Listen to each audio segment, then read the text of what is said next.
Горький шоссысының дублері болған юлның бірінші участығын түзу эшләре 90%-қа тәмамланған. Әлеге юл Несмелов урамын барлық диннер храмы белән таштыра. Казан мэриясы җитәкчеләре юл салуның барышын карады. 16 шақырымға сузылған яңа юл салына. Горький темір юлы буйлап уза.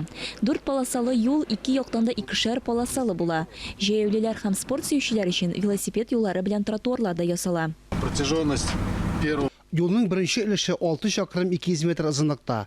1 şakırım İraklıktaki yeşil zona bultur salıngan idi. Bu yıl 5 şakırımga yakın yol tizile.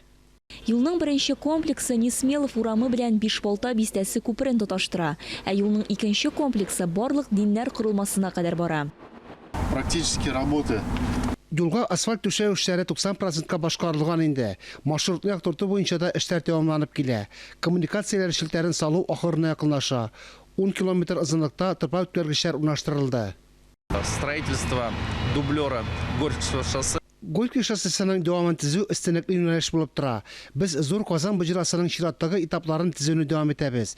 Bu yıl Voznесение traktı boyunca da köp günə işlər başqarıldı. Həmmine Горький şossesinin devamında zor iş deyip sanıyız.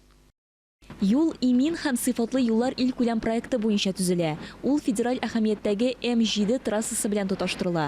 Яңа маршрут Татарстан башкаласына Мәскәү ягыннан керүне уңайлы итәргә тиеш. Айзилә Батырханова, Валентина Васильева, Татарстан яңалыклары.